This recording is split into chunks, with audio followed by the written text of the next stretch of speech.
Oh, dang. What?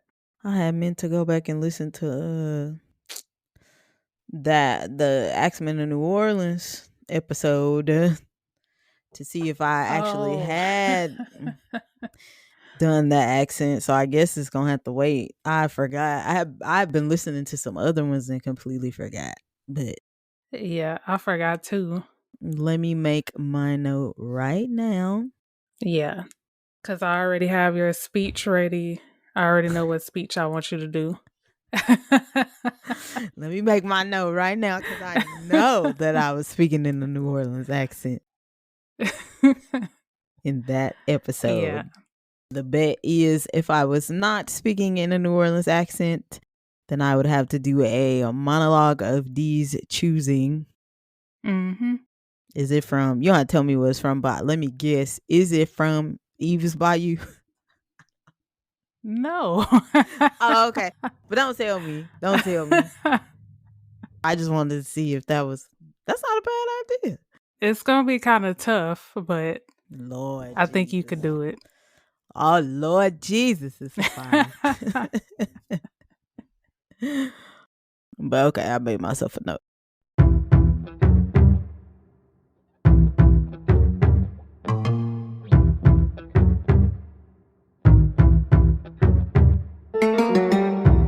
Greetings, strangers. I'm Britt. And I'm Dee. And welcome back to another episode of It's a Strange World After All. The podcast where we discuss true crime cases, the supernatural, urban legends, conspiracy theories, and all of the things that keep the world strange. It is June, you guys. The year is flying by. It's summertime. It is. It is. I did not have the chance to unbig my back like I thought. But that's okay, you know, because all backs matter. So yeah, they do. But yeah, it is June, which means it is Pride Month. Happy Pride Month. It is also African American Music Appreciation Month. So all month long, our episodes will feature individuals from the LGBTQ plus community African American musicians. We will have something featuring either or in each episode. Is that right? Is that English? Yeah. Does that make sense? Okay. Yeah. I was like, does that make Makes sense to me. Not LGBTQ plus African American musicians, which though, if you can find that, we gonna get you a Candyman or something. We gonna order you something. I'ma try.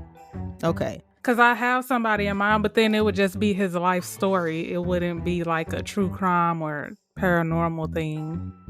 Oh. Yeah. Yeah. But I can still look, though. Yeah, look, we'll see. That's your challenge. My challenge is proving whether or not I spoke in an accent. Your challenge is LGBTQ plus African American musician. I'm going to make a note of that. Even though technically we did. Oh, no, he wasn't black. I'm tripping. Okay, I got it. Who? Not Carl Tanzler. I was about to say Bob Crane. Nah, which one was the one with the... Bob okay. Yeah. Okay. Man.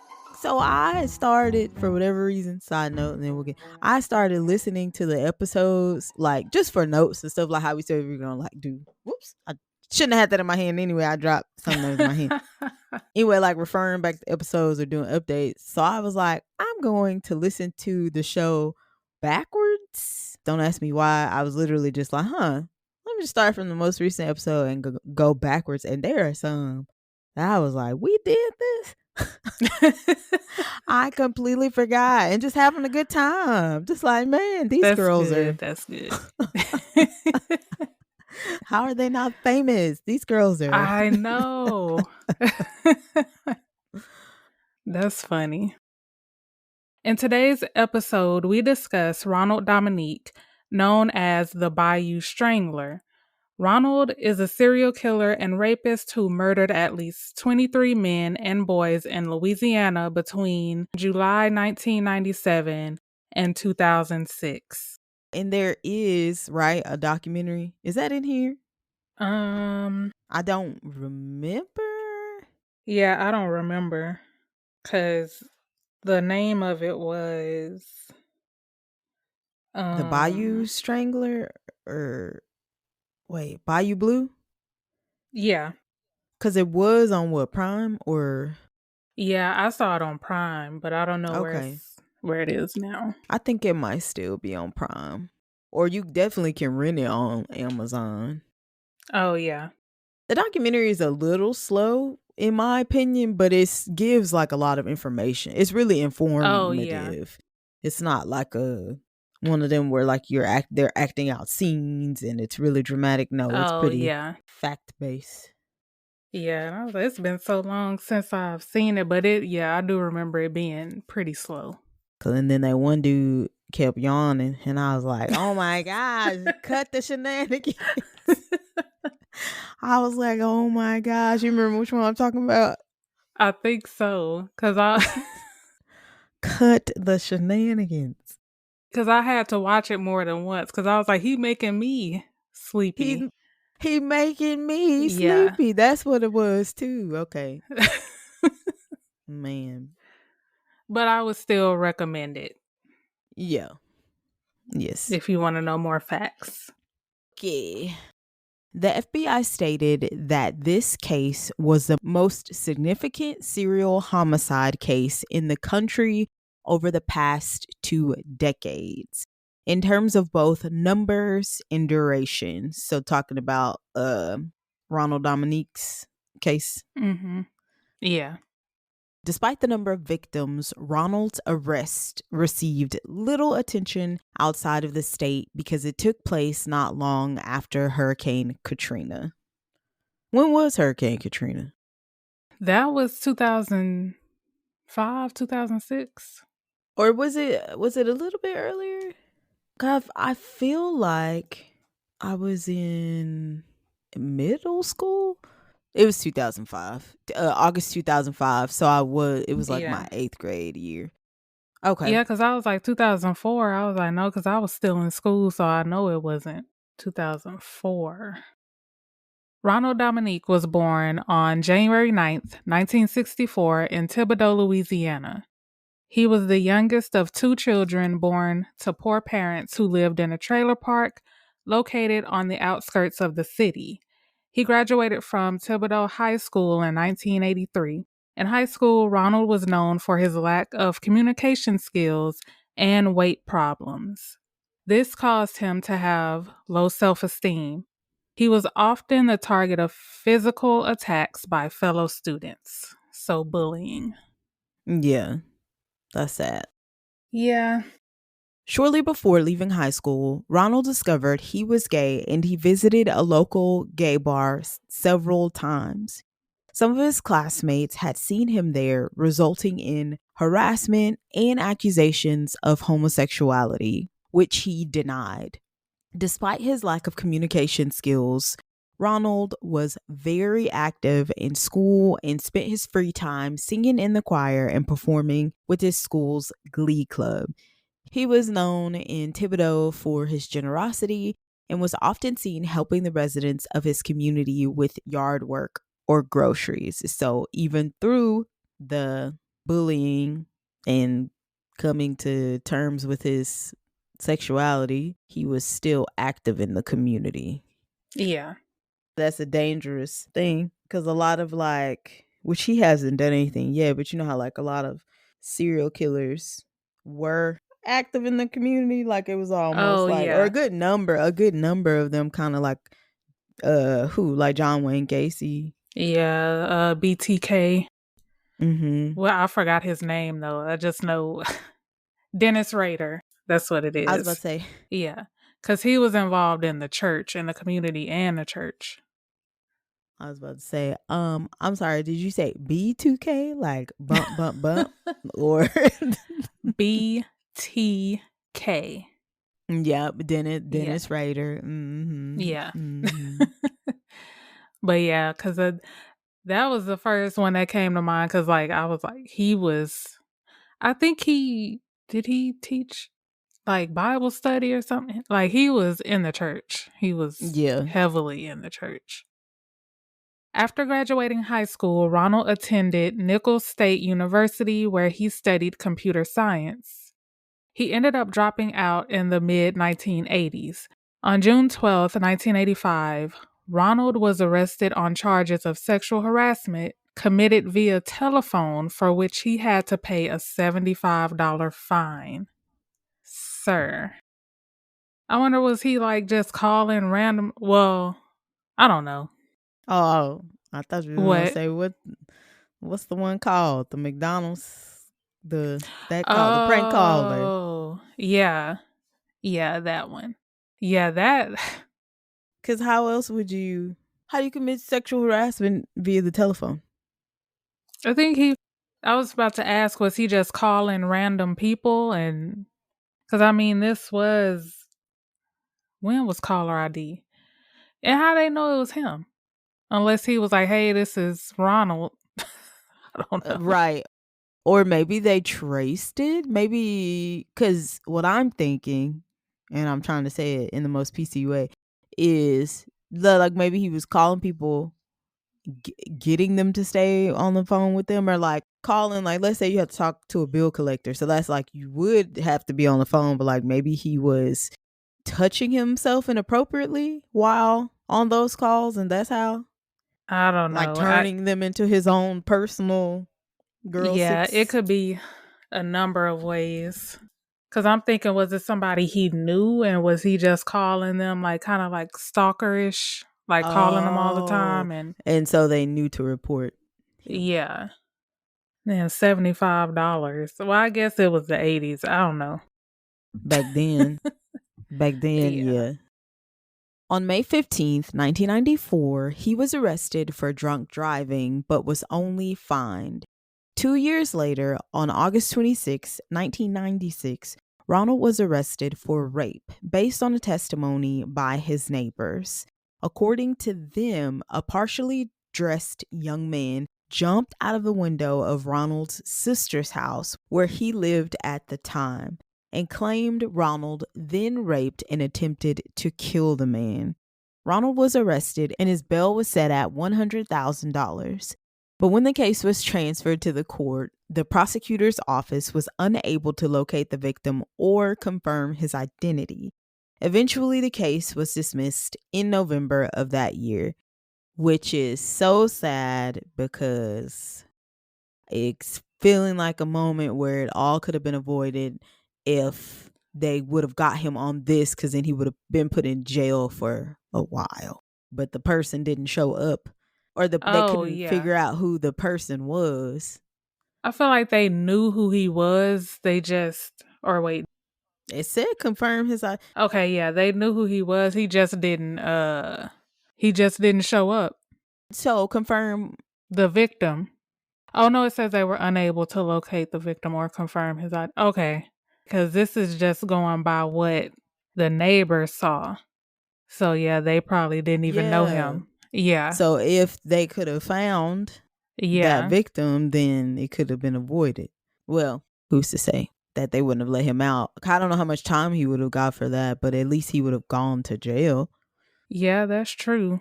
Yeah, because he's only been getting fined so far. So it's probably why he keep doing it.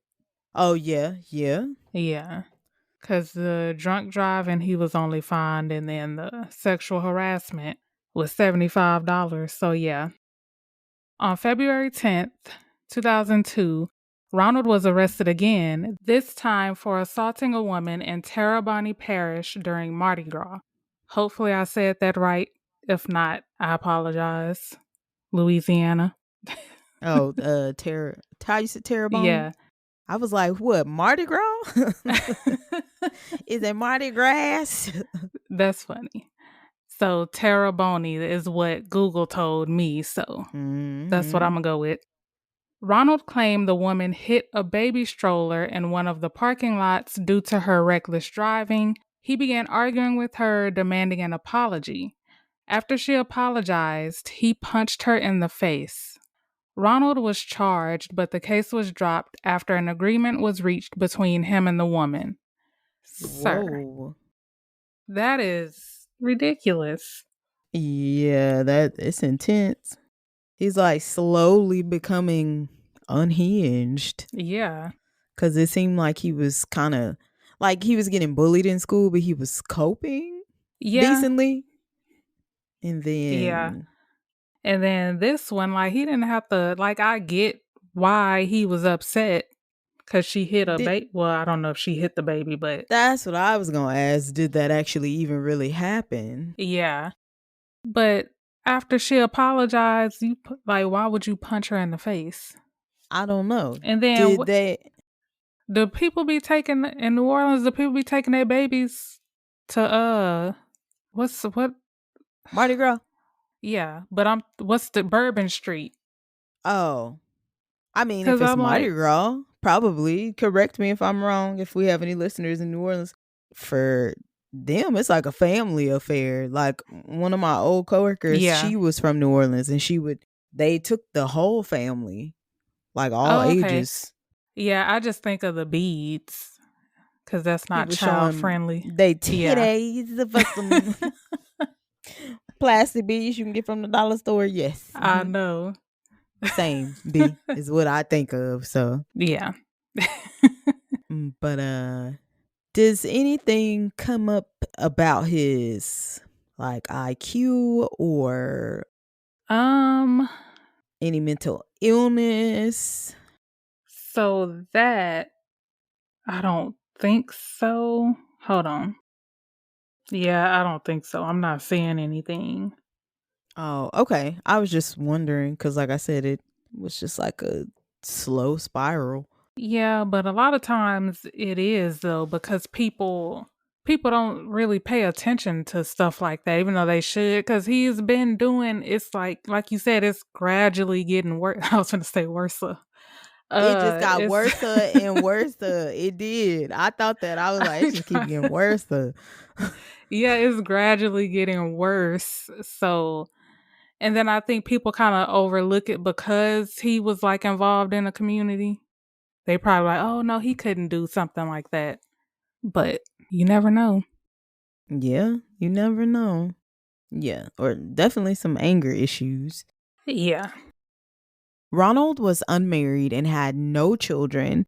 He spent most of his nights in gay bars. He often dressed up as Patti LaBelle, as he was a big fan.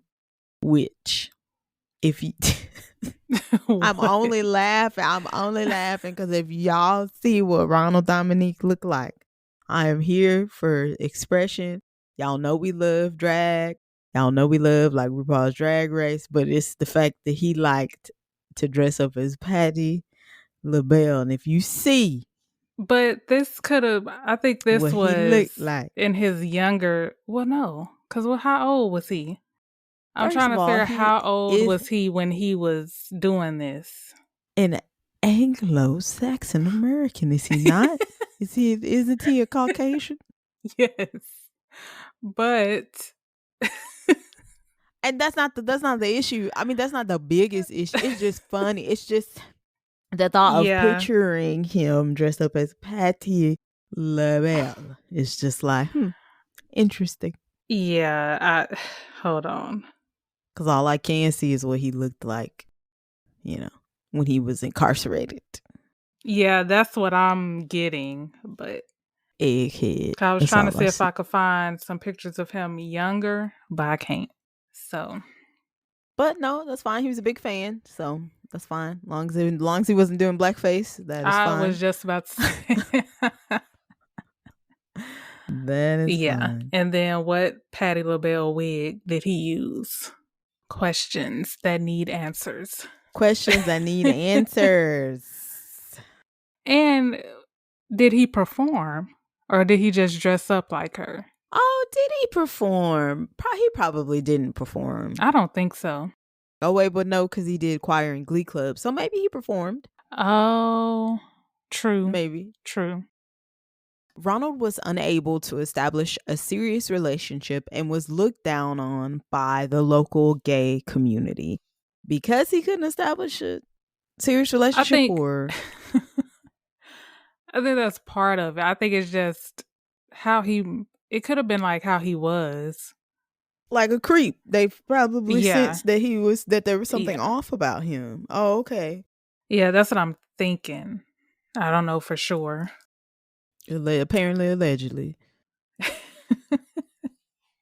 I saw a coffee mug that said, oh, it said allegedly. I was like, I should get that. Oh, should get a custom Yeah. apparently allegedly move.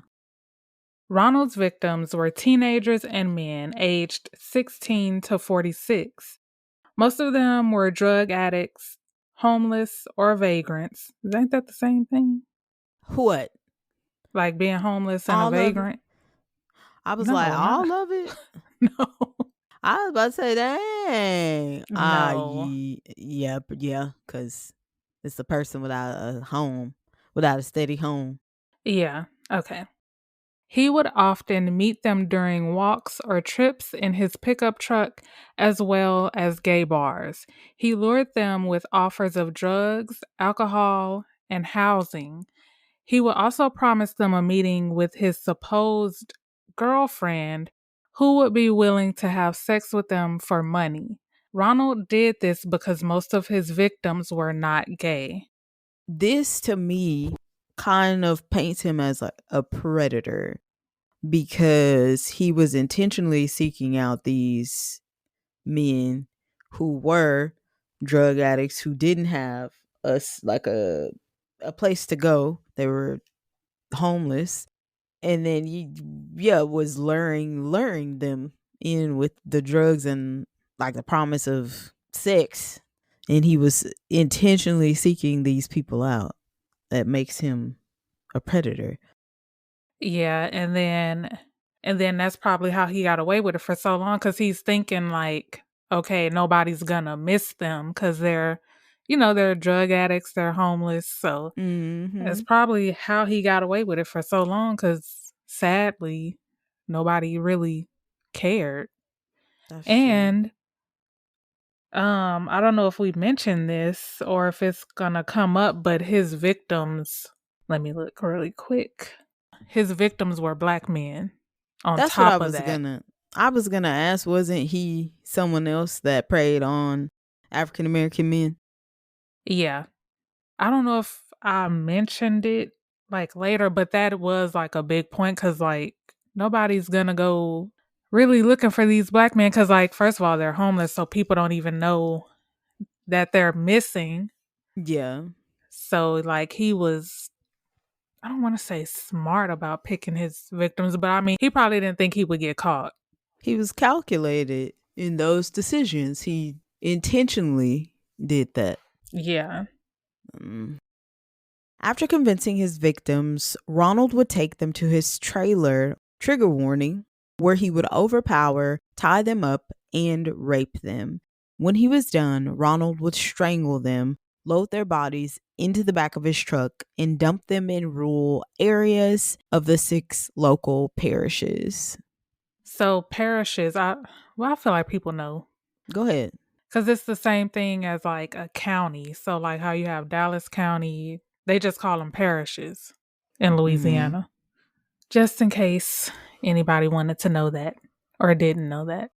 Because I know I ain't even gonna lie, I didn't at first. It took me a while before I realized. Yeah.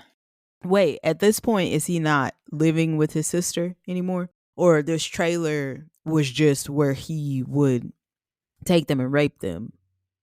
I think he was living in the trailer. I don't think he was with his sister. Okay. Yeah. Cause I'm thinking he probably, after all that happened with that one guy, he probably left and His moved into his sisters. trailer. Yeah. Oh, okay. And going back to that, it made me think of how they said they saw the guy jump out the window. It made me think of Anthony Anthony. Soul. Yeah. Mm-hmm. How and they showed it in like they had footage of that lady jumping out that window. from like the CCTV. Yeah. Yeah, Yeah, that's what that made me think of. me too, D. And that was what, dang, that was our second episode. Yes, yeah. Same kind of even like Like, motive, yeah, MO, just with men instead of women. yeah. Hmm. And Anthony Sowell is African American. If you've not listened to that episode or Oh, any of those yeah. earlier episodes, go listen to it. Or listen to him again. Yeah. The murders began in July 1996 with Ronald's first victim being a 19-year-old black man named David Mitchell. David was picked up by Ronald while hitchhiking from his grandmother's house after attending a relative's birthday party. His body was found on July 14th in a ditch along a highway near a wooded area in St. Charles Parish, 2 days after he was last seen. Forensic research showed there was ditch water in David's lungs, with no traces of physical trauma, drugs, or alcohol. His death was initially ruled as an accidental drowning. David's father insisted his son was an excellent swimmer and that he had been killed since the water level was low and the fact that David's pants were lower to his ankles when he was found. David's family denied he was gay, drug addicted, or had financial problems. That is pretty bizarre how they found him with his. Yeah. Yeah. Yeah, that was weird. And the fact that his pants were down. Like, y'all don't see anything wrong with that. But then again, they probably didn't care. Or are explaining it away like, Oh, yeah. oh, it's the water, the current. I don't know. But then they said the water level was low, so I don't think a I current know. could pull his pants.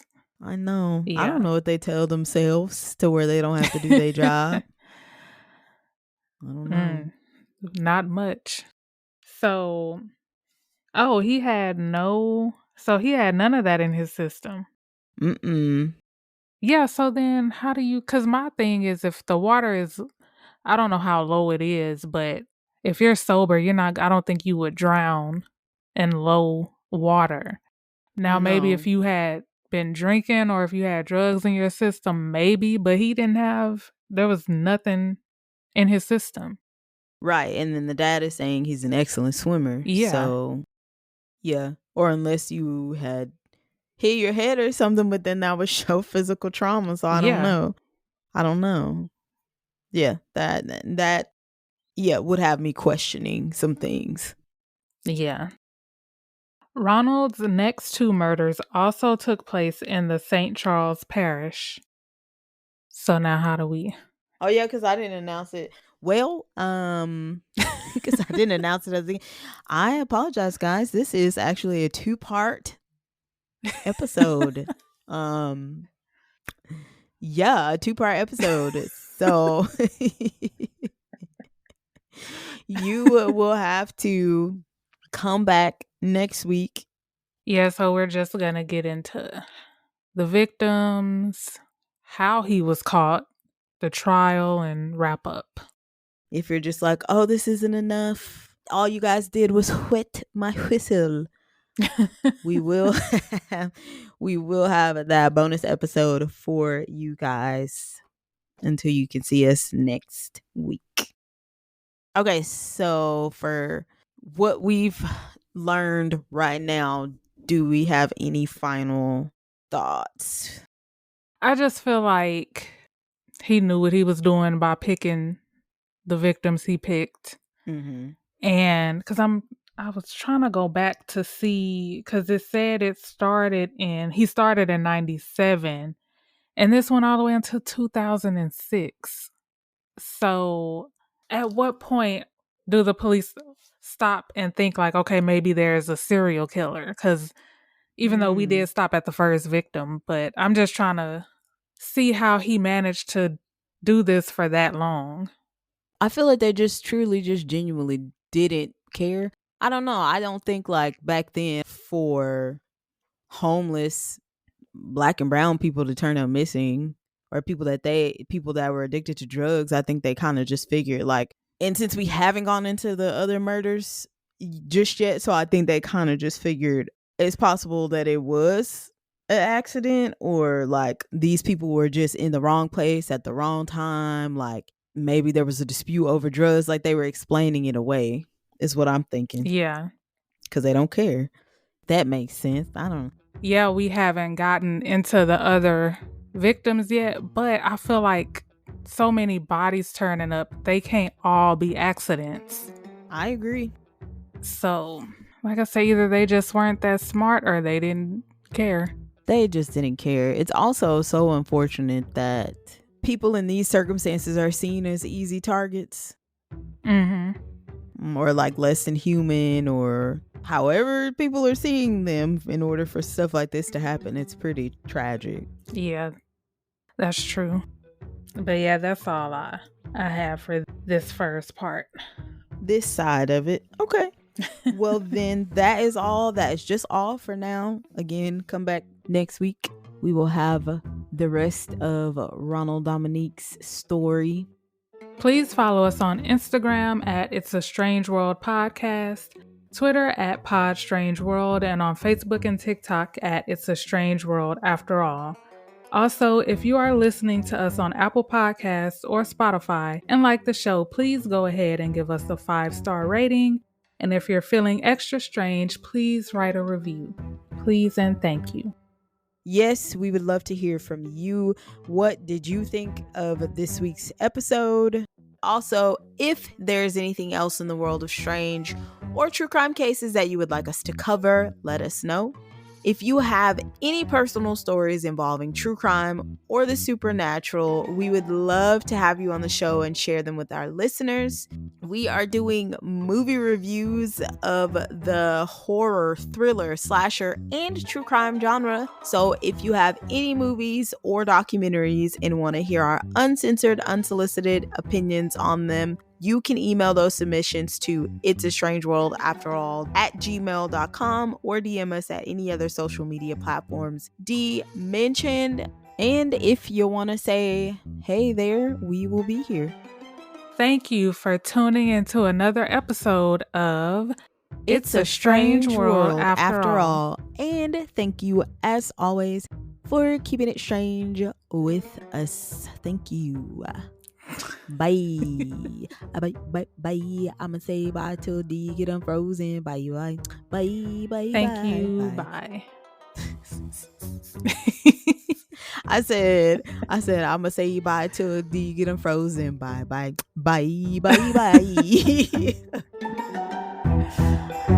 Jesus.